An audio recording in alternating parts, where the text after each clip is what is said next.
Lo frenamos entre todos.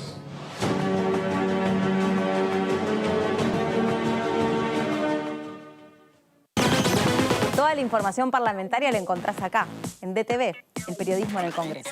DTV, el periodismo en el Congreso, de lunes a viernes.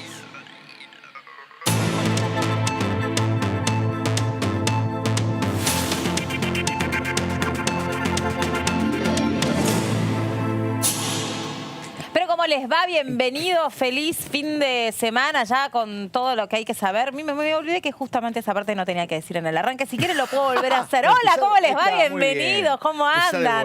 Buenas tardes. Bueno, mucha información, todo muy cargado para poder compartir con ustedes. ¿Cómo andas, Vero? ¿Qué tal, Meli? ¿Cómo estás? Sí, mucha información. Vamos a estar haciendo la previa de lo que es la Comisión de Presupuesto y Hacienda, que se vuelve a reunir hoy a las 15 horas. Los equipos técnicos del Ministerio de Economía van a responder las preguntas de los diputados, así que muy atentos a los cuestionamientos. Ayer algo nos adelantaba Cacase respecto a la partida jubilatoria. Me parece que ese va a ser un tema principal. Y de cara también a los anuncios que se conocieron ayer, un poco ya anticipabas vos, Pato, ¿cómo te va? Buenas tardes. ¿Cómo te va, Meli? Que la mirada también iba a estar puesta allí, ¿no? Y claro, porque bueno, los anuncios apuntan a que el gobierno, por un lado, tenga más recursos. El tema es que el gobierno necesita dólares. Hay un acuerdo con una entidad nueva, que es el Consejo Agroindustrial. No hubo acuerdos, por lo menos hay quejas de Sociedad Rural, de Federación Agraria. El acuerdo fue con este Consejo Agroindustrial, que es muy importante, que representa a los acopiadores. El gobierno estima hacerse de 3.000 millones de dólares. Con eso se supone que se puede calmar el dólar y es un mejor escenario para lo que viene y para el marco económico de la aprobación del presupuesto. Y en un ratito también vamos a estar ocupándonos de lo que dejó la Comisión de Defensa del Consumidor con la creación de la pretensión de crear este código para los consumidores, para que todo quede allí encuadrado y no haya diferencias respecto de las voluntades de algunos usuarios y consumidores de llevar adelante algunas digamos, cuestiones legales en contra de empresas que incumplen con lo que prometen y viceversa, ¿no? Aquellas empresas que sepan que existe un código mediante el cual tienen que brindarse para los usuarios y los consumidores. Exactamente, y también con el anuncio de ayer de Martín Guzmán, el ministro de Economía, que dentro de la batería de anuncios que hizo respecto a las medidas económicas que va a empezar a tomar el gobierno nacional, dijo que se va a enviar al Poder Legislativo, al Congreso de la Nación, 2 proyectos de ley. Uno para fomentar la industria de la construcción y el segundo proyecto de ley es para darle sustentabilidad al sistema de créditos hipotecarios. Así que también atentos porque se van a sumar al paquete de proyectos económicos que se están debatiendo en la Cámara de Diputados y sobre todo en paralelo al debate del presupuesto 2021. Bueno, a las 3 de la tarde entonces los diputados y las diputadas que previamente ya le anticiparon al equipo técnico del Ministerio de Economía cuáles iban a ser sus inquietudes o las cuestiones que necesitaban profundizar, va a ser el tiempo de preguntas. ¿Por qué? Porque cuando empezó la exposición de los técnicos del equipo de Guzmán, se quedaron sin tiempo para eso. Y para no apurar la cuestión, es que hoy a partir de las 3 de la tarde, pero está previsto que sea 2 horas y media y no más. Y Heller en ese sentido es bastante cumplidor y estricto. Así que, ojo, que tampoco es que van a poder extenderse tanto, ¿no? Que ahí debe haber otro debate. Se negoció que sea 2 horas y media el espacio y el momento para poder realizar las preguntas. Vamos a repasar quiénes van a volver a estar hoy presentes en esta comisión. Va a estar el secretario de Hacienda, Raúl Rigo, también el secretario de Finanzas, Diego Bastourre, y también el secretario de Política Económica del Ministerio de Economía, Haroldo Montagu. Van a ser los 3 representantes que vuelven hoy a presentarse para evacuar todas las dudas que tengan los diputados, los 49 integrantes de esta Comisión de Presupuesto y Hacienda. Bueno, y uno de ellos es el diputado Schleret, espero haberlo pronunciado correctamente, por parte del PRO, que ya nos está escuchando. ¿Cómo le va, diputado? Buenas tardes. ¿Qué tal? Buenas tardes, ¿cómo están? Un saludo para todos. Muy bien. Corríjame si pronuncié mal su apellido, disculpe. Perfecto, estuvo muy bien. Bueno, bárbaro. Entonces, ¿cuáles van a ser las preguntas o las cuestiones que ustedes necesitan profundizar respecto de lo que se presentó al principio de esta semana?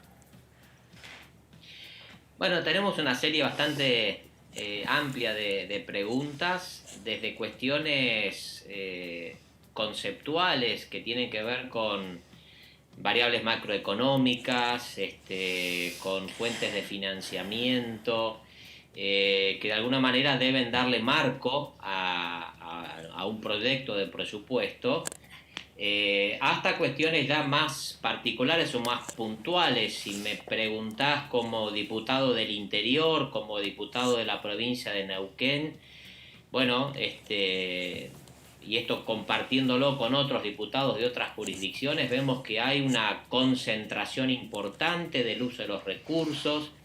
Hay una parte del financiamiento del presupuesto que es emisión monetaria, y la emisión monetaria, todos sabemos, no tiene ninguna coparticipación o ningún criterio más que el discrecional del gobierno para aplicarlo a distintas cuestiones.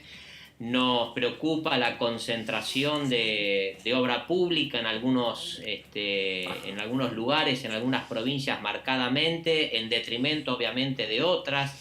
Bueno, por alguno de estos temas va a estar algunas de las preguntas que vamos a realizar, ¿no? Diputado, históricamente la provincia de Neuquén, que es una provincia con petróleo básicamente, una provincia minera, con riqueza turística, es de las que cuando uno mira, vio que dicen, bueno, Neuquén tiene autosuficiencia. Eso a la hora del presupuesto, ¿es un tema que le juega a favor o que le juega en contra a la hora de las demandas y reclamos, diputado?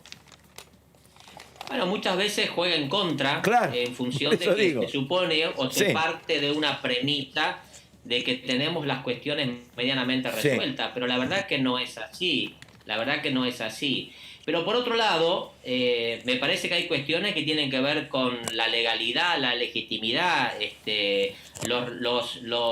la distribución de la coparticipación federal de impuestos. No tiene tanto que ver o no debería tener tanto que ver con la situación puntual de la provincia, sino con otros parámetros que hay que cumplir, ¿no? Sí. Entonces, nosotros vemos con mucha preocupación, y el presupuesto del año 2021 refleja claramente esto, que volvemos a un proceso de concentración de recursos en el Estado federal en detrimento de los estados provinciales. Y creo que esto es un peligro en función de, justamente las banderas del federalismo que desde las provincias siempre tratamos de mantener bien alto. Está. Perdóneme, diputado, ¿qué opinión tiene sobre los anuncios de ayer? Porque me parece que al gobierno le pueden dar cierto respaldo en materia de tranquilidad económica para los próximos días o para los próximos meses. Yo diría que más de... Sí, a ver, lo que el gobierno está buscando es, por un lado, financiamiento, y por otro lado, aplacar de alguna manera todo lo que implica el mercado cambiario, las reservas del Banco Central. Son, a mi modo de ver, medidas absolutamente de coyuntura, de muy corto plazo, y justamente por serlo, me parece que muy lejos está de lograr el objetivo para el cual se establecen, porque lo que la Argentina necesita, lo que estos sectores a los cuales se les ha dirigido estas medidas, ¿no? El sector agroindustrial, el campo, lo que está necesitando son horizontes de mediano y largo plazo, son certezas, son decisiones más profundas, más estructurales, que den en el futuro un horizonte de mayor certeza para que cada uno, por supuesto, pueda desarrollar su actividad y el Estado jugar el rol que le toque jugar, y no más que eso. Entonces yo veo con mucha preocupación, creo que las medidas son absolutamente insuficientes, son coyunturales, y por serlo creo que no van a lograr quizás el impacto que el gobierno está buscando, ¿no? Diputado, ¿qué tal? ¿Cómo le va? Buenas tardes. Vero Benaim lo saluda.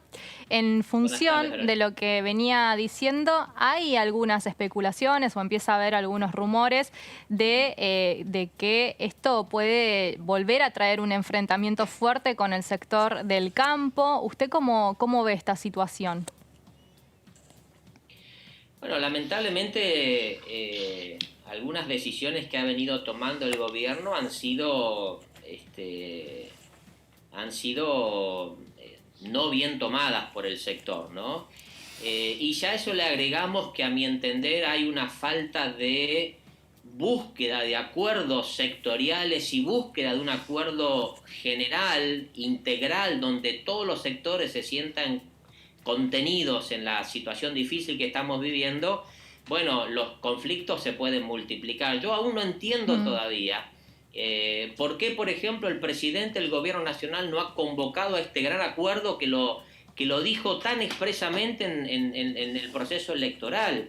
Si hacía falta un acuerdo, cuánto más a partir de la pandemia, de las dificultades que estamos viviendo. Entonces no hay un acuerdo, no hay un contexto nacional, ni tampoco los hay sectorialmente. Inclusive desde el punto de vista político nosotros venimos planteando la necesidad de lograr estos contextos para que no solamente el sector del campo, sino también otros sectores, y como diputado de la provincia de Neuquén puedo decir exactamente lo mismo, del sector energético. Claro, sí. Estamos desde fines del año pasado, principios de este año, lo hemos hecho por muchos mecanismos, Diputado. Y lejos de encontrar certezas y definiciones claras para un sector tan importante desde el punto de vista estratégico como es la energía, tampoco la hemos tenido, ¿no? Diputado, igual también ustedes en algún momento fueron gobierno, entonces no podemos considerar en este sentido que las medidas sean, o la situación en la que nos encontremos sea solamente el resultado de los meses que lleva esta pandemia y la buena o mala decisión que se haya tomado desde el cuerpo técnico económico del país, pero también político. Entiendo que hay diferentes maneras sobre cómo mirar la manera de salir de esta situación, pero uno no puede, digamos, descontar algunas fichas del dominó.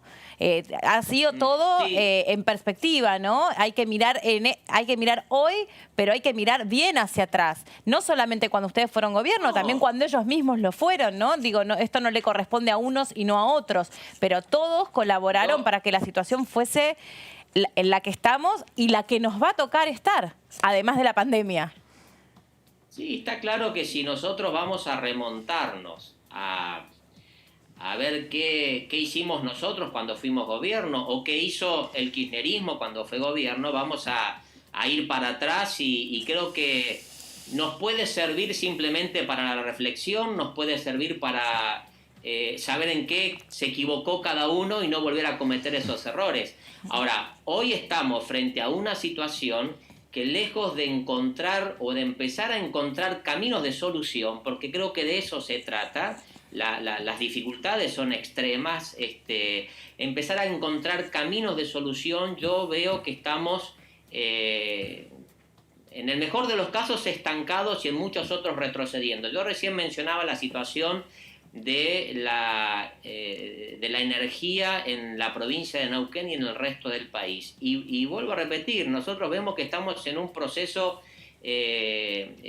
muy negativo por la falta de definiciones, por la falta de políticas claras, inclusive teniendo hoy un secretario de Energía que es de nuestra provincia, que nos consta y sabemos que tiene la mejor predisposición para trabajar con todos los sectores, con los empresarios, Diputado. con el gobierno de la provincia, con los municipios. Sin embargo, seguimos, me parece, en un estado de confusión, de falta de claridad que no nos permite avanzar.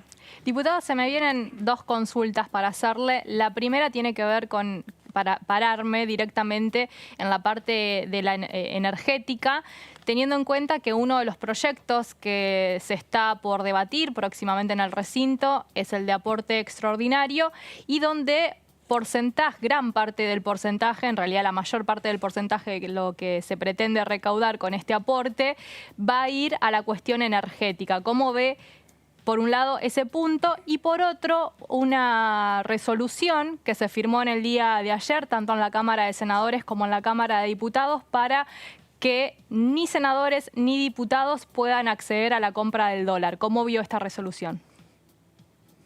Bueno, vamos a la primera. Sí. Yo insisto, me parece que la cuestión energética fundamentalmente requiere, porque se trata de una actividad con una trascendencia geopolítica muy importante, porque puede ser también para el país una fuente de recursos muy importante si logramos no solamente sostener el autoabastecimiento, sino lograr lo que habíamos iniciado hace un tiempo atrás, que es empezar a exportar fundamentalmente gas, que tenemos y muchísimo en Vaca Muerta, y lograr un proceso virtuoso de inversiones, de creación de empleo, que también habíamos iniciado ese proceso. Ustedes recordarán cuando se empezó a trabajar las mesas sectoriales, que llegaron a ser más de 60. La primera fue la mesa de Vaca Muerta, Claro. donde se sentó el gobierno nacional, el gobierno de la provincia, gobiernos municipales, los trabajadores, los empresarios, y se lograron acuerdos muy importantes que generaron en 2 años y medio, un proceso de exploración que hacía años no se daba en la Argentina, de producción de gas y petróleo, que nos permitió, como decía recién, lograr el autoabastecimiento y comenzar un incipiente proceso de exportación, con todo lo bueno que eso sería para el país respecto de las divisas que necesitamos y tanto para salir de la situación que tenemos. Todo eso lo hemos perdido. Hoy, independientemente de la pandemia, la situación ya tenía muchas incertidumbres, y lo tenemos que recuperar. Yo creo que no lo recuperamos afectando parte de esos 300.000 millones de pesos que el gobierno pretende recaudar, el 20%, si no mal recuerdo, 25. Para la producción de gas. Acá, más que eso, lo que necesitamos son decisiones que den certezas, no para que el Estado invierta, sino para que las empresas inviertan, para que aquellos que saben, que tienen la expertise, que tienen los recursos y la capacidad de financiar la actividad, lo hagan. Yo te puedo asegurar que con lo que surja el impuesto a las riquezas, si eso se transforma en ley, va a ser solamente un paliativo, pero no va a resolver el problema de falta de producción, de falta de exploración que hoy tenemos, y que agravándose, eso es lo peor en la Argentina, ¿no? Y en el segundo punto, perdón, la segunda consulta que yo le hacía, sí, respecto a la compra de dólar, a esta resolución que se firmó desde la Cámara Baja. Sí, me parece que es más una decisión gestual que algo que puede resolver la situación. Yo creo que no merece una mayor reflexión que eso. Me parece que lo que está tratando de hacer las autoridades del Congreso es dar una señal, pero que en definitiva no va a resolver el problema del mercado cambiario, de la volatilidad que está teniendo fundamentalmente, del desdoblamiento y la brecha que sigue creciendo. No depende de que 400 ciudadanos, entre diputados y senadores, 300 y pico, más los funcionarios, puedan comprar o no dólares. No pasa por ahí la cuestión. Yo diría, hasta me da un sesgo de una decisión más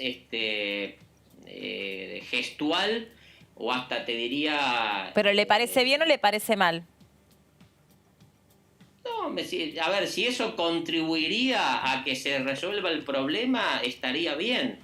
Pero como no lo va a resolver de esta manera, creo que es absolutamente intrascendente. Pero y como mensaje, digamos, es cierto que 500 o 400 personas no puedan hacer determinada operación en dólares, que igual sabemos todos que también pueden comprar en otro lugar, no importa, no es el caso. ¿Le parece como gesto que está bien, que está mal? Porque el paralelo de esto es ¿por qué no se bajan los sueldos? Por ejemplo, desde el punto de vista simbólico. ¿Y a usted qué le parece esa discusión? Por eso, si tenemos que hacer el esfuerzo y tenemos que dar una señal clara, yo no lo veo mal. Vos recién mencionaste, nosotros venimos proponiendo desde el mes de marzo bajarnos los sueldos, y ahí ni siquiera el gesto lo quisieron dar, porque no se accedió a eso. Pero vuelvo a repetir, me parece que son decisiones más gestuales, con un sesgo de demagogia, porque no se toman las decisiones profundas que podrían resolver el problema. Entonces, Claro. si esta decisión fuera acompañada, o al revés, las decisiones profundas, las decisiones que pueden revertir la situación, fueran también acompañadas por estas que son gestuales, sí. está bien. Ahora, si no se toman las que realmente pueden resolver el problema, es simplemente un gesto y nada más. Claro, claro. Bueno, diputado Schleret, muchas gracias por este contacto con nosotros. De todos modos, vamos a seguir bien de cerca cómo se desarrolla la comisión a partir de las 3 de la tarde y también si quedan suficientes respuestas para las inquietudes que ustedes han planteado.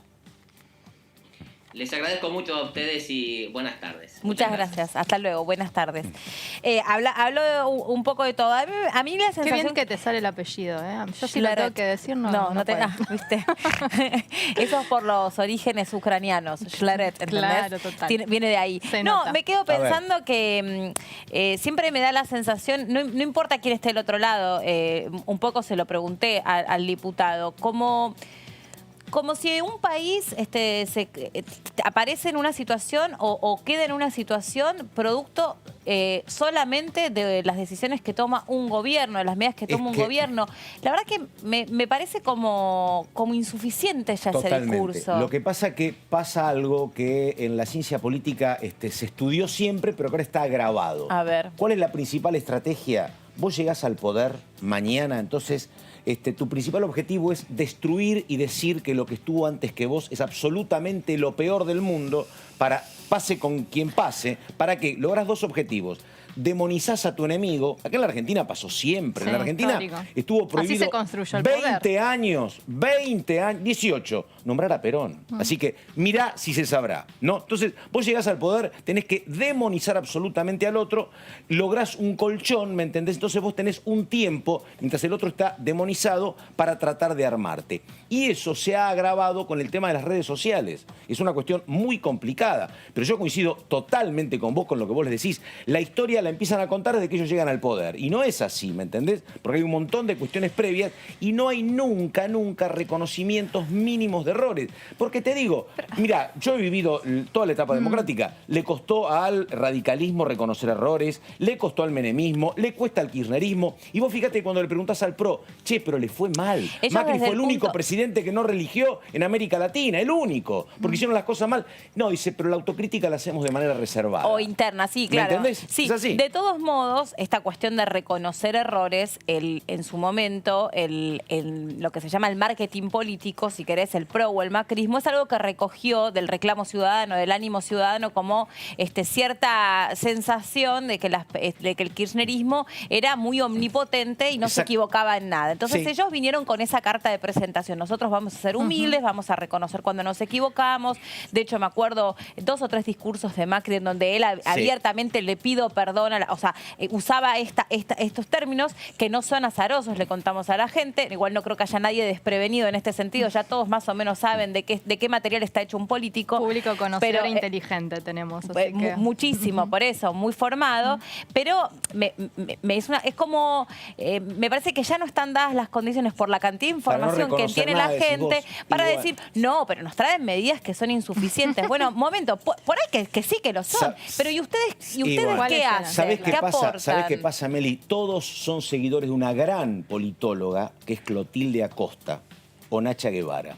¿Sabés qué dice Nacha Guevara? Me gusta ser mujer. Yo arrepentirse no sirve de nada, ¿me entendés? Lo dijo, viste, la verdad te digo, es así. No se van a arrepentir nunca, pero en la vida te pasa. Se va a enojar que le dijiste Clotilde. Porque se llama así. Sí, pero escuchame una cosa, es así, ese es su nombre. Pero digo, ¿sabés qué pasa? ¿Sabés qué frase en nuestra vida cotidiana uno tampoco se clava los puñales ante nadie. A lo mejor en algún acto de contrición. Es que igual estamos... Pero en política tampoco lo hacen, porque hasta no lo haces por estrategia política. Macri, ¿qué te va a decir? Me equivoqué. Si Macri quiere volver dentro de 3 años. Cristina tampoco te decía. No, el año que viene quiere volver ya directamente. Exactamente, tenés razón. Soy muy generoso, tenés razón.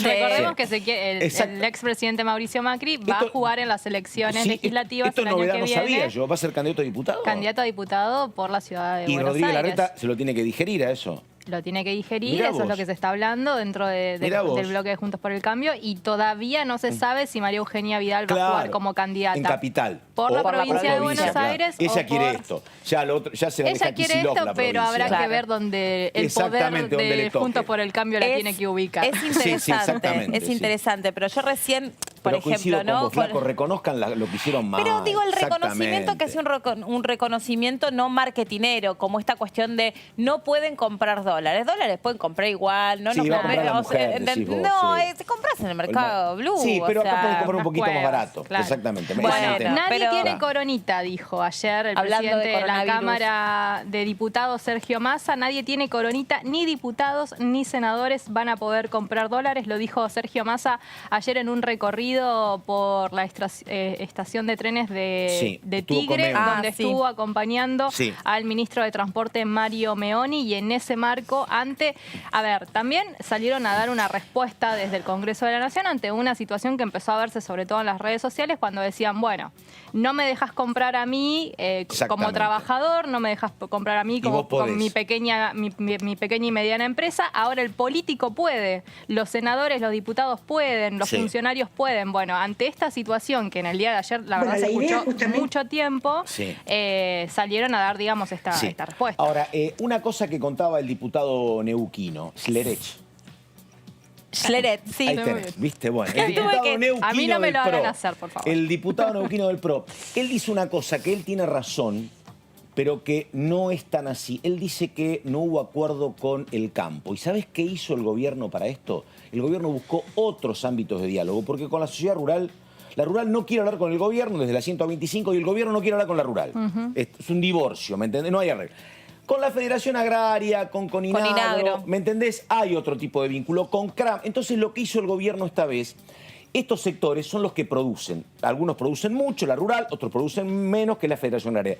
El gobierno que hizo le fue a golpear la puerta, porque ya estuvo en el Senado en alguna oportunidad, a lo que es CIARA, la Cámara de Industriales Aceiteros de la República Argentina, que son los que acopian toda la producción de la sociedad rural, de Coninagro, de Federación Agraria y de CRA. ¿Me entendés? Porque ellos no es que venden directamente, no Claro. es que suben el cereal Ellos- al barco. Todos le dan sus productos a estos acopiadores que están en Ciara, y el gobierno no negoció con la rural, pero negoció con Ciara. Claro. Son parte fundamental del Partió acuerdo. el acuerdo. ¿Me entendés? Lo Claro. que te dicen en el gobierno es que hay 17 millones de toneladas sin vender, básicamente de soja. El gobierno estima, habrá que ver si son optimistas o no, que cuando se venda parte de eso, le van a ingresar al Estado 3.000 millones de dólares y perdoná.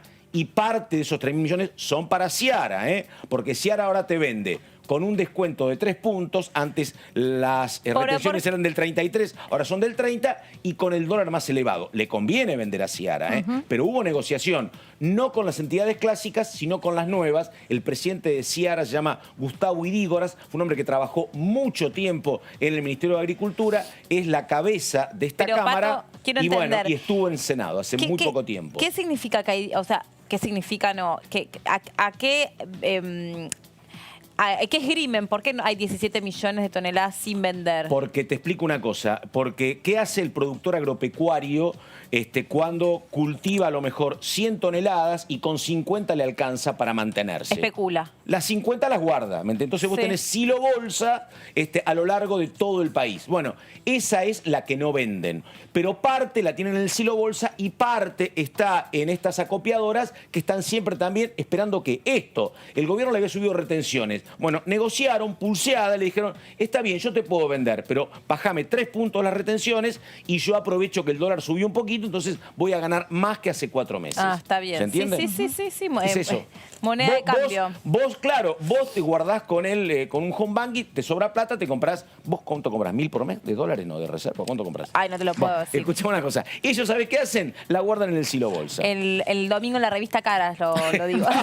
En tapa. Dale. Sí, en la tapa, por supuesto. Sí. Si no, escúchame. Bueno, vamos Mínimo. a compartir las conclusiones que sacaba la diputada Munier de la Comisión de Tecnología, Ciencia y Tecnología. ¿Se acuerdan que hablábamos sobre la situación de considerar toda la investigación, la elaboración, la fabricación de la vacuna del COVID-19? Bueno, sobre esto habló la diputada Munier con Karim.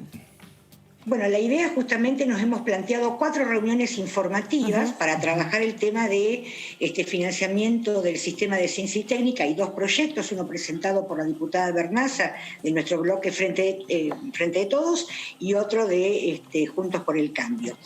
Lo que estamos conversando es con especialistas, expertos en la materia, donde cada uno da su parecer. En líneas generales, todos coinciden en la necesidad de federalizar el sistema de ciencia y técnica y de fortalecer y recuperar fundamentalmente los sistemas de ciencia y técnica de cada una de las provincias. Obviamente que la necesidad de financiamiento a través de una ley se hace imperiosa. Nosotros ya lo hemos vivido en otras situaciones. En su momento, cuando discutíamos el financiamiento de la educación, también tuvimos que hacerlo a través de una ley. Ahora estamos de esta manera, porque además creo que la sociedad en general está viendo la importancia de la ciencia y de la técnica en un país en este contexto de pandemia, donde necesitamos que justamente los científicos tengan presupuestos. Y además, bueno, yo vengo del mundo gremial. En el mundo de la ciencia y la técnica hay trabajadores y hay trabajadoras que tienen que estar reconocidos y reconocidas y que tienen que estar reconocidos fundamentalmente salarialmente. Sí, yo estaba pensando en eso, claro. Fue parte de lo que se planteó, de Exacto. hecho.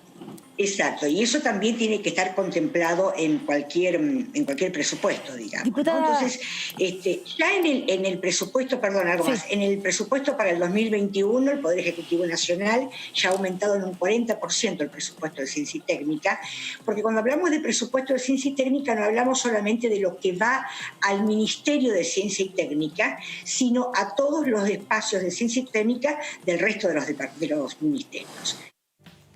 En un ratito vamos a seguir analizando lo que dejó la Comisión de Ciencia y Tecnología y nos metemos también en el repaso de lo que dejó la Comisión de Defensa del Consumidor, que es otra de las actividades que hubo ayer en la agenda parlamentaria. Nosotros adelantábamos, porque lo tuvimos al diputado Cacache, que nos contaba que la intención es elaborar un código del consumidor, cosa que me sorprendía muchísimo. No sabía que no existía, me sigo sorprendiendo que no existía, pero también a veces uno sabe que existe, pero no se cumple o no se respeta o no hay suficiente penalidades al respecto de los incumplimientos. Sí, alguna multa. Ahí un poco anticipaba, totalmente, ¿no? Lo que contendrá este código. Una de las cuestiones que se plantearon muy importantes y tienen que ver con lo que se da en el marco de la pandemia es el tema del turismo, ¿no? Las personas que han sacado sus paquetes de turismo, los pasajes que la misma línea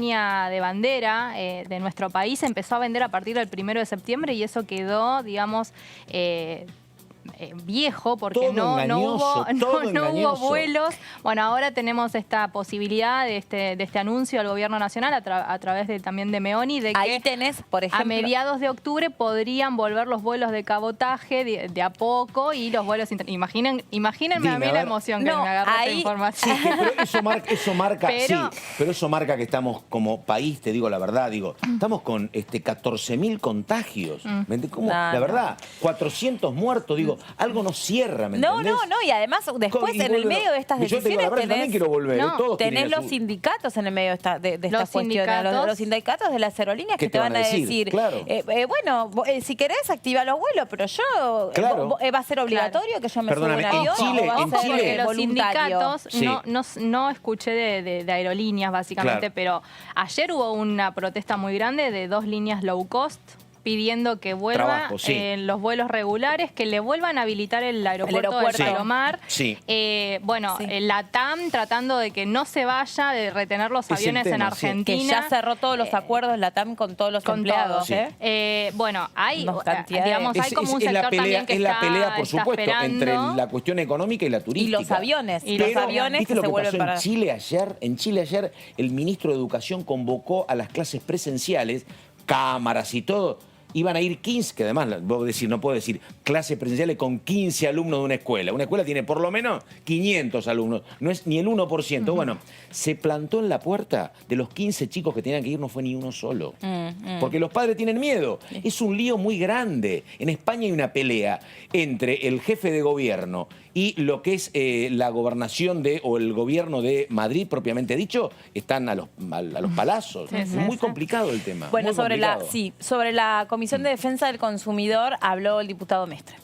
vamos a tener el honor de dar inicio a las reuniones informativas donde vamos a tratar un nuevo Código del Consumidor, que es un trabajo que se ha hecho muy importante de 1 año y medio en el anterior gobierno. En el Plan de Justicia 2020 se convocó a juristas muy reconocidos a nivel nacional, que trabajaron en las distintas provincias, que se hicieron encuentros y congresos, inclusive jornadas de Derecho Civil y Comercial, donde se estudió la temática relativa a los consumidores. Y ese anteproyecto se había presentado en la Cámara de Senadores el año pasado, tuvo 1 o 2 reuniones solamente, y a nosotros nos pareció importante iniciarlo en la Cámara de Diputados para poder avanzar. En definitiva, es ni más ni menos que uno de los códigos que va a ser vanguardia en el mundo, así como lo fue en su momento la Ley de Defensa del Consumidor en Argentina, allá por el año 93.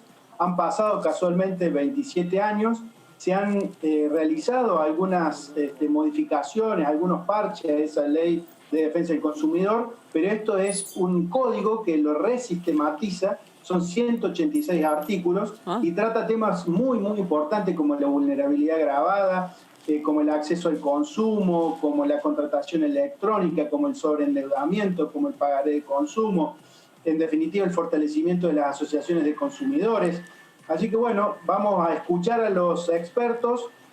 Sabemos también que el Frente de Todos ha iniciado también en el día de ayer un Código del Consumidor muy parecido a este que hemos presentado nosotros hace 3 meses. Así que vamos a darle un tratamiento con reuniones informativas y luego poder avanzar ya en el debate propio de los diputados para que tengamos un nuevo Código de Defensa del Consumidor que realmente va a ser un orgullo para todos los argentinos. Ya vamos a seguir analizando todo lo que dejó la reunión de ayer de la Comisión de Defensa del Consumidor. A las 3 de la tarde la mirada va a estar puesta en las preguntas y también en las respuestas que se brinde por las inquietudes que dejaron plantadas las exposiciones de los 4 técnicos que estuvieron presentes en el principio de esta semana en la Comisión de Presupuesto y Hacienda. Pero como siempre, Vero, nuestra compañera Vero Benaim, tiene desglosado el presupuesto y nos va a contar hoy acerca de la partida asignada a la cuestión de género. Vero. Sin dudas, Melis, una de las principales sorpresas de este presupuesto 2021 tiene que ver con el dinero que el Gobierno Nacional le va a destinar a la política de género, un presupuesto con perspectiva de género, así lo califican, y totalmente innovador. Vamos a repasar la primer placa de este presupuesto 2021, donde básicamente, bueno, habla ya de cómo va a estar destinada la partida en la política de género. Lo que mencionaron los cuadros técnicos del Ministerio de Economía, específicamente Rigo, el lunes pasado cuando se presentaron en esta Comisión de Presupuesto y Hacienda, fue básicamente que tiene una mirada horizontal la cuestión de género, que se diferencia la del resto de los ministerios, que es una mirada mucho más vertical, con una bajada de línea en un ministerio específico, pero en la cuestión de género lo que se va a hacer es mirar partidas para todas las cuestiones que tengan todos los ministerios, todas las entidades del Estado Nacional respecto a la política de género. Y eso lo destacaban como algo muy, muy importante. Bueno, no está en Producto Bruto Interno dividido, sino que está dividido por millones de pesos que se han dado de manera constante. Empezamos, como siempre, en el año 2015, donde se destinó 342 millones de pesos a la política de género. Recordemos que en el año 2015 todavía en la presidencia de la Nación estaba Cristina Fernández de Kirchner. Yo quería remarcar algo importante que tiene que ver con los 654 millones de pesos que se le entregó a la política de género en el año 2017 con Mauricio Macri. Dentro de los 4 años fue el año donde más se destinó dinero, y con lo que respecta a la política o a lo que se le va a destinar en el año 2021, se sube a 6.200 millones de pesos para poder,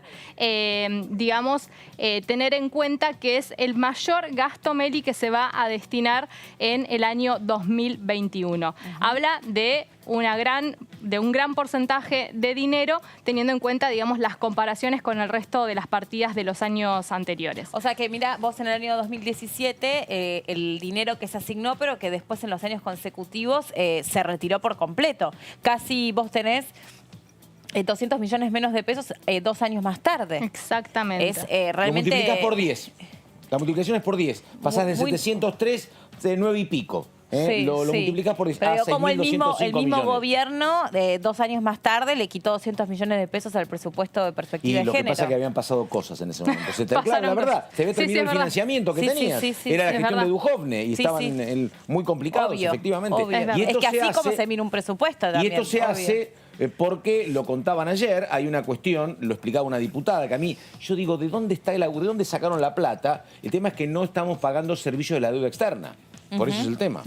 Bueno, y obviamente vamos a seguir haciendo el foco en la cantidad de dinero que se le va a dar el año que viene, porque algunos cuestionan esta situación, Meli y Pato. Lo que dicen es que se le está quitando a otro tipo de sector para poder hacer este aumento en género. El gobierno nacional no lo ve así, no sostiene lo mismo. Bueno, vamos a ver dónde van a ir este dinero que se está presupuestando para el 2021.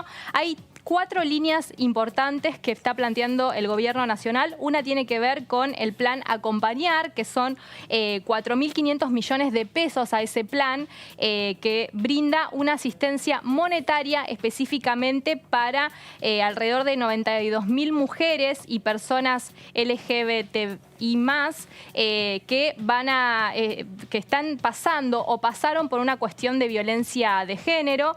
Este monto que se le va a dar a cada una de estas personas equivale a un salario mínimo vital y móvil. Ese es uno de los planes a los que va a ir el dinero que se está presupuestando. Que es algo, Vero, fundamental por la que vienen batallando las distintas organizaciones civiles que acompañan a las mujeres y a otras minorías en esta cuestión de género, porque una vez que vos rompes con la espiral de violencia que te impone tu opresor o la persona que te hostiga o la persona incluso que te tiene amenazada con violencia económica, justamente es una cuestión que es un rol netamente del Estado, acompañar, no solamente dándole un lugar para vivir, sino sosteniendo económicamente a esa mujer que se ha atrevido a salir, esa mujer o cualquiera de otras minorías, ¿no? Que se ha atrevido a romper con lo que impone el violento, que muchas veces es la dependencia económica. Y dentro de estas líneas, Meli, el apoyo económico por única vez durante 6 meses también va a estar destinado a gastos esenciales de vivienda, transporte y alimento. Otra partida va a ir a lo que es la línea 144 de violencia de género y también a la política cultural. Y, bueno, esto también es importante, acción de fortalecimiento psicosocial. Así que, bueno, básicamente estos son algunos de los puntos esenciales del presupuesto 2021, innovador en esta cuestión de género, teniendo en cuenta que a través de este gobierno de Alberto Fernández contamos con el Ministerio de Mujeres, Géneros y Diversidad que preside Elizabeth Gómez Alcorta, que seguramente pasará también por estas comisiones a defender esta partida. Sí, Vero, muchas gracias. Es interesante porque tiene que ver justamente con la concepción que tiene este gobierno del rol del Estado. Es un Estado que se le parece mucho a un Estado benefactor, un Estado presente que está al servicio de cuestiones muy concretas, a donde directamente la manutención o el mantenimiento de cierta vida cotidiana de algunas personas se ve truncado o afectado por algunas cuestiones. Este es el caso, es interesante y es atendible por eso. Bueno, está ya del otro lado el diputado Gioja, escuchándonos, que también forma parte de la Comisión de Presupuesto. ¿Cómo le va, diputado? ¿Nos escucha bien? ¿Cómo anda? Sí, lo escucho bien. ¿Cómo están? Muy bien, Buenas tardes. un gusto saludarlo. ¿Cómo anda? ¿Cómo le va? Bueno, hoy va a ser un día importante bien. en la Comisión de Presupuesto y Hacienda, porque es el día a donde van a poder hacer preguntas, van a poder sacarse algunas dudas respecto de las presentaciones que tuvieron los técnicos del Ministerio de Economía. ¿Cuáles son las suyas, las propias, las de su provincia? ¿Cuáles son las inquietudes sobre las que les gustaría profundizar? No, mire, a ver, partamos de la base de que el día martes pasado los subsecretarios y secretarios del Ministerio de Economía estuvieron 5 horas explicando el presupuesto en la comisión respectiva, en la comisión de presupuesto de Hacienda. La verdad que fue muy bueno el informe, creo que cada uno dijo lo que tenía que decir y creo que estamos en presencia de un presupuesto equilibrado, de un presupuesto real, acorde a los tiempos que vivimos, y un presupuesto que atiende a una Argentina que está sumergida en un mundo que está en crisis, sin duda, y que esta Argentina tiene doble crisis por lo que recibió el 10 de diciembre del año pasado cuando nos tocó tomar el gobierno.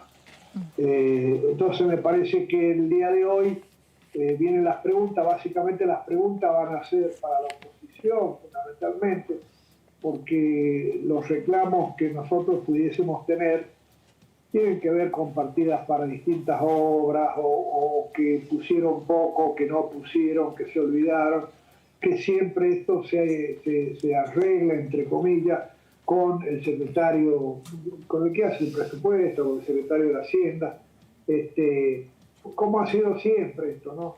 Así que yo creo que en la tarde de hoy vamos a escuchar explicaciones y sobre todo preguntas que tiene la oposición. La oposición se quejó, entre comillas, cuando terminaba la reunión el martes pasado, de que había sido muy detallada la explicación, ¿no? Que había sido muy y que necesitaban una sesión completa para preguntar. Bueno, acá está, creo que siempre ha habido buena voluntad de parte nuestra. En cada uno de los temas que se trataron han habido la cantidad de reuniones que la oposición siempre ha pedido. Y ahora, bueno, va a pasar lo mismo, ¿no? Diputado. Va a pasar lo mismo, que van a estar y esperemos que sea bien provechosa, ¿no? Un presupuesto que, obviamente, la gran diferencia con lo anterior es que en vez de tener un gran peso las partidas que tenían que ver con el pago de interés y que tenían que ver con la deuda externa, se han reducido prácticamente a menos de la mitad. Claro. Y todo ese capital, todo ese recurso va a ir a bienes de capital, va a ir a obra pública, vivienda, que es promover también la industria de la construcción, que a su vez moviliza la economía, ¿no? Diputado, ¿qué tal? Verónica Benaim lo saluda. Quería consultarle bien sobre una observación que hizo ayer un diputado de la oposición respecto a la partida de seguridad social. Él lo que notaba es que había un ajuste respecto a los jubilados, porque él decía, se pasó a seguridad social un monto durante 2020, pero en el presupuesto 2021 figuran 40 millones de pesos menos en esta partida de previsión de seguridad social. ¿Ustedes lo pudieron contemplar? ¿Esto realmente les parece que es así? Si estamos hablando de 40 millones, estamos hablando de nada, perdónenme, para un volumen que es lo destinado a previsión social, que es lo destinado a los jubilados, la verdad que no es nada. Pero ¿visualiza este recorte, digamos? No, yo no creo que haya recorte para los jubilados. De manera se está definiendo el nuevo coeficiente para hacer el doble ajuste que se hace por año a los jubilados. Ajuste no, actualización del salario que se hace a los jubilados por ley 2 veces al año. Se sabe que hay una comisión que está trabajando en ese tema. Está por expedirse precisamente, y bueno, ese es el coeficiente que se va a utilizar, y con ese coeficiente se va a ir actualizando 2 veces al año el salario del jubilado, ¿no? Que obviamente la política de nuestro gobierno ha sido la de empezar por los de más abajo, la de asistir a los que no tienen nada, y por supuesto a los jubilados también, con los bonos que hubieron, con los remedios gratis. A mí me parece que hay una preocupación especial hacia ese sector que sin ninguna duda es uno de los más perjudicados, tanto por la pandemia como por las medidas que tomó el gobierno anterior, precisamente con la reforma previsional, que fue una metida de mano al bolsillo a cada uno de los jubilados.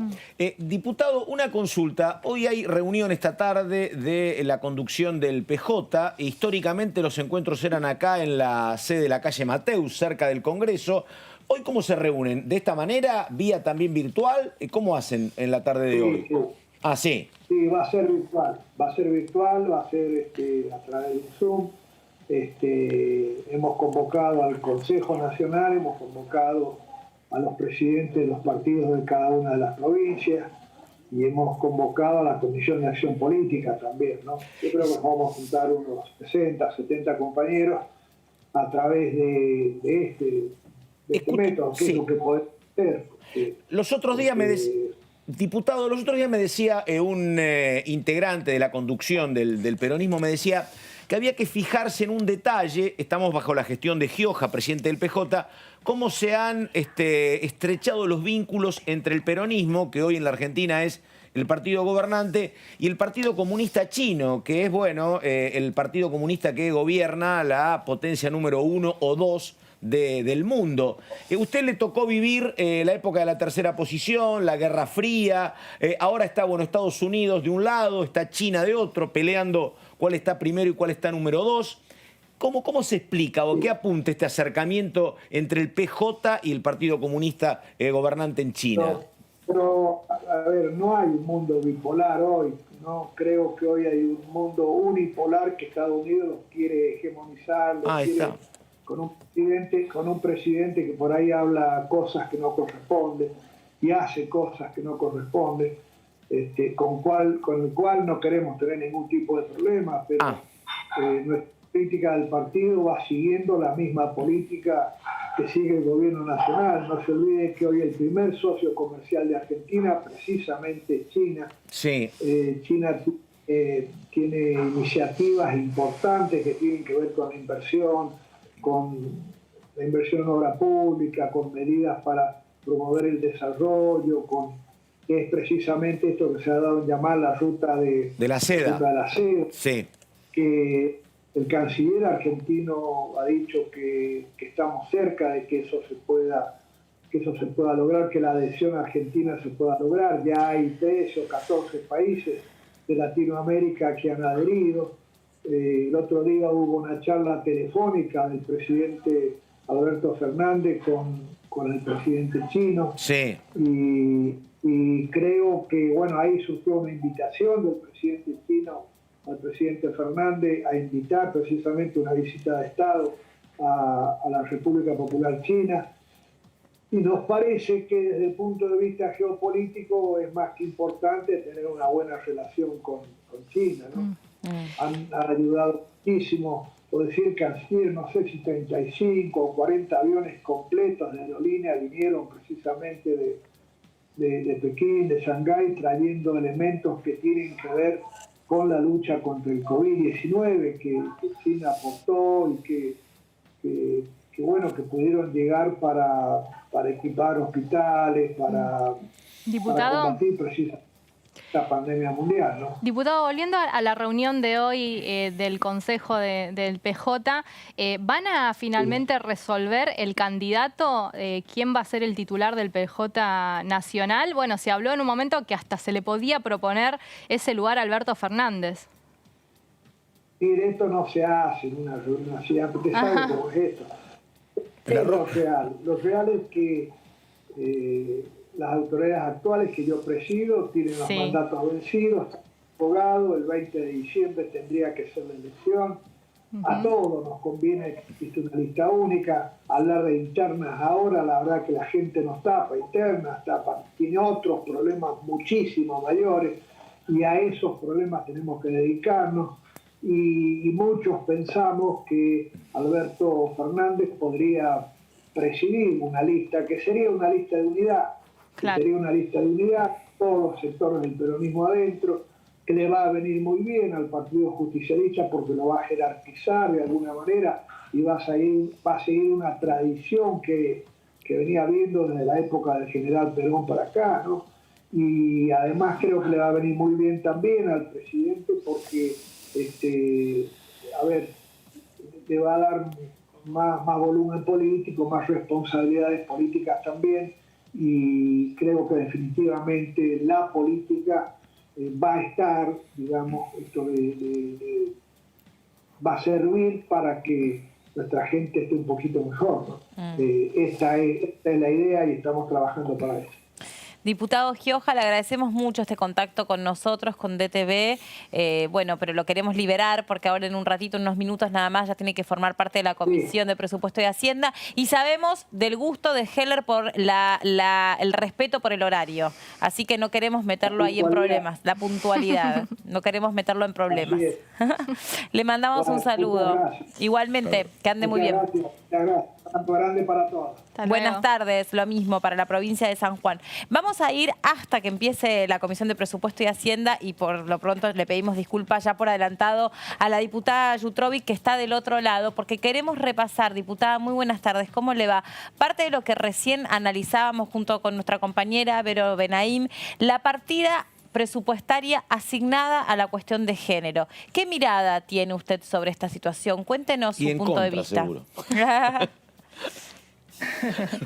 ¿Qué tal? Buenas tardes. Muy buenas tardes. A todos. Mira, creo que primero hay que destacar que es la primera vez que en un presupuesto nacional se establece un presupuesto, valga la redundancia, con perspectiva de género en un amplio sentido. ¿Qué quiere decir? Que no solamente se trata de tener este compromiso que había asumido el presidente en su momento, el compromiso con las mujeres para poder ir cerrando esa brecha. Todos sabemos que tenemos una desigualdad de género estructural en nuestro país y eso fue uno de los compromisos del presidente y eso está reflejado en este presupuesto. En cuanto no solamente a los números, sino también a la metodología para identificar cada una de las políticas en cada uno de los ministerios. Estamos hablando de un presupuesto que, por ejemplo, hacemos la equivalencia con la creación del Ministerio de Mujeres, Géneros y Diversidad, que va a tener un presupuesto que es varias veces mayor, digamos, a unas 10 o unas 12 o 13 veces mayor de lo que tenía asignado el presupuesto de lo que antes era el Instituto Nacional de las Mujeres. Eso habla, digamos, ya de una situación o de una voluntad política de tener una perspectiva de género transversal en todas las planificaciones de las políticas públicas. Por ejemplo, en ese sentido, el Ministerio de Mujeres va a manejar el programa que es justamente para reducir la violencia, que va a poder, se le va a asignar 4.500 millones. Es una suma nunca vista, digamos, y aún en el marco de todo lo que significa la pandemia, las consecuencias, donde se necesita asistir a muchísimas otras áreas del Estado. Después, todo lo que tiene que ver con el ANSES, con el Ministerio de Desarrollo Social, estamos hablando de un presupuesto que prevé 1,3 billones de pesos para todas las políticas que tienen que ver en achicar esa brecha de desigualdad que tiene que ver con el género. Diputada. Y eso representa más de un 15% del presupuesto, digamos, proyectado para el año que viene. No es un dato menor. No, totalmente. Diputada, ¿qué tal? Verónica Benaim la saluda. ¿Cómo le va? ¿Qué tal, Verónica? Quería consultarle respecto a esta visión horizontal que plantearon desde el gobierno con respecto a la forma de gestión del presupuesto en lo que respecta a género. Si usted coincide que sea de manera horizontal y no de manera vertical como se viene manejando en el resto de los ministerios. Y por otro lado, hay ¿Cómo es obviamente... eso, Vero? ¿Cómo es eso? ¿Cómo lo de manera horizontal? ¿Y por qué diferente de los ministerios? Porque es muy serio lo que decís, pero a ver, ¿y cómo es el tema? No, ellos Compáralo lo que dicen con otro es ministerio, a ver. que todas las acciones se dan en una misma línea, o sea, todo el dinero se es va a la misma transversal, línea. no es jerárquico, no es verticalista. Exactamente, ¿Y? toda la misma línea que la línea es la política de género. ¿Y por qué?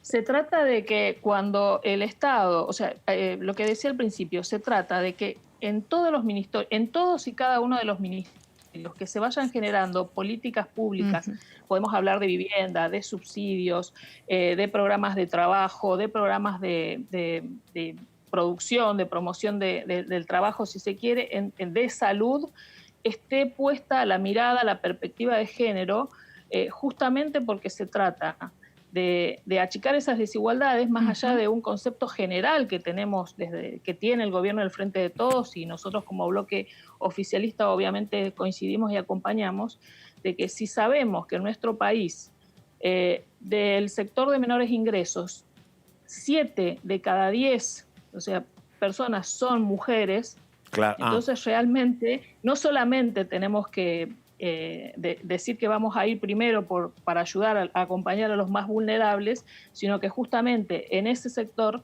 la mayoría de los más vulnerables son mujeres, ¿no? Estamos hablando, como digo, repito, 7 de cada 10. Exactamente. Quería... Por eso, perdón. Díganos, diputada.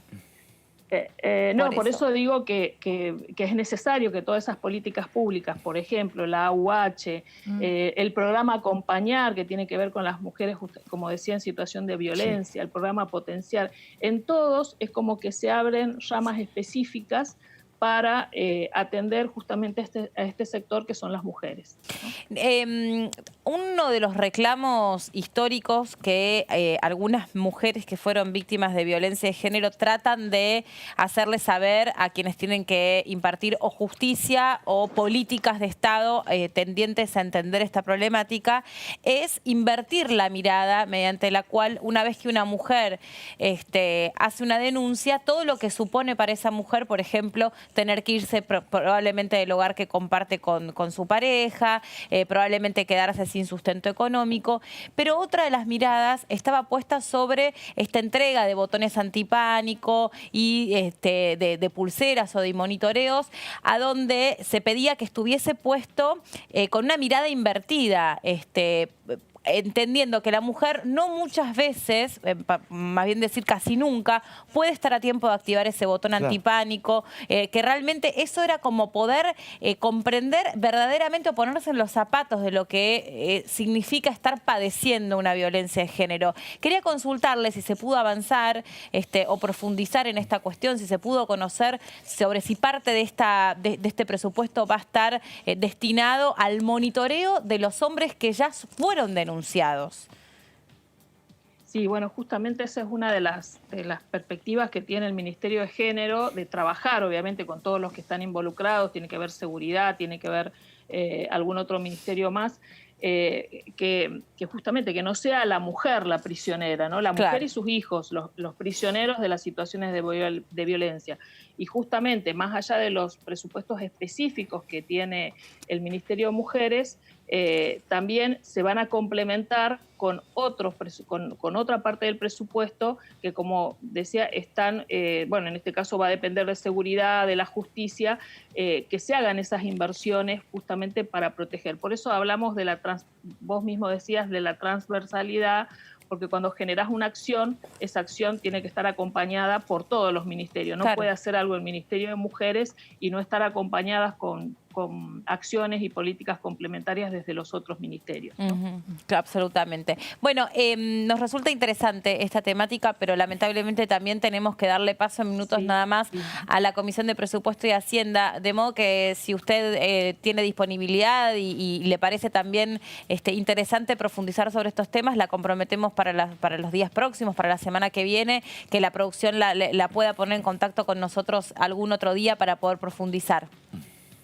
Sí, por supuesto. Hay, digamos, ya en esto que yo te decía así brevemente, que lo bueno que también hay una metodología de identificación de las políticas para poder hacer un control y un seguimiento de su ejecución. Hay ya en este año justamente 55 políticas, o sea, 55 políticas de género que se van dando en distintos, en más de 22 organismos, digamos, de los 14 ministerios. Entonces, esto habla también de una responsabilidad, no solo de una voluntad de denunciarlo, sino también de hacerle un seguimiento para que tanto el gobierno como nosotros, por ejemplo, desde diputados y quienes seguimos estos temas podamos ver la real aplicación y que esta perspectiva llegue realmente a la gente, ¿no? Y a las mujeres. Tenga perspectiva también de realidad. Muchas gracias, diputada, por este contacto con nosotros. Por favor, a ustedes. Hasta luego, que ande muy bien. Y nosotros en un ratito nada más los vamos a dejar con el trabajo de la Comisión de Presupuesto y Hacienda, porque ya los diputados se están logueando. Sabemos, como decimos siempre, que el titular de esa comisión, Carlos Heller, es absolutamente puntual. Ahí lo estamos viendo en el centro de la pantalla. Y el resto de los diputados ya conectándose para formar parte y, por supuesto, el equipo técnico del Ministerio de Economía, que son quienes van a tener que regresar a la comisión para responder preguntas. Sí, vamos a repasar entonces quiénes van a responder estas preguntas. Raúl Rigo, el secretario de Hacienda, el secretario de Finanzas Diego Bausterre y también el secretario de Política Económica Haroldo Montagu. Me parece que una de las preguntas importantes es la que nos adelantaba Alejandro Cacase en el día de ayer sobre este faltante de 40 millones de pesos dentro de lo que es el presupuesto 2021. Él lo que dice es que había una partida con un monto determinado, hablaba específicamente de, durante 2020, ¿no?, de 2.63 billones de pesos, pero que en el presupuesto 2021 lo que él encontró fue que esa partida de seguridad social hablaba de 2.59 billones de pesos. Por eso dice, ¿dónde están esos 40 millones de pesos que no fueron tenidos en cuenta en la partida durante 2021, ¿no? Un tema que cuando yo escuchaba a la diputada Jutrovic, la verdad que me interesa sobremanera. Nadie se suicida de madrugada, pero digo, la verdad, el presupuesto, pero ¿sabes qué pasa? El presupuesto por cuestiones de género se multiplicó por 10. Pasa de 600 millones a 6.000. La pregunta es, la verdad, digo, ¿va a haber alguien que vote en contra? ¿Va a haber algún opositor que diga por qué es tanta plata? Me interesa, me parecería que no, digo, pero es muy notorio el aumento, se multiplicó por 10, el gobierno explica dónde están los fondos, pero no ha pasado con ninguna otra cartera, se entiende, está creado este ministerio, están las explicaciones, pero tengo muchísimo interés en saber la verdad, si va a haber algún diputado o diputada de la oposición que te diga, mira, me parece mucho. Lo que ¿Vos decís pasa que no? No sabes. No, pregunto. No. Pero digo, la verdad que es interesantísimo. Sí, totalmente. Porque imagínate. Es un planteo. Es mucha plata, está explicado. Pero es un montón de plata, pero por eso pregunto. La interpretación que hago yo es justamente lo que explicaba Vero al principio de las placas. Como es un presupuesto que o es una acción que se toma de manera transversal, en realidad es un aumento que es para todas las partidas presupuestarias asignadas a esta cuestión. Sí. Exactamente. Pero nada. Pero lo podemos continuar la semana que viene. Ahí se quedan ustedes entonces con la respuesta que puedan dar el equipo técnico del Ministerio de Economía en el contexto de una nueva reunión informativa de la Comisión de Presupuesto y Hacienda.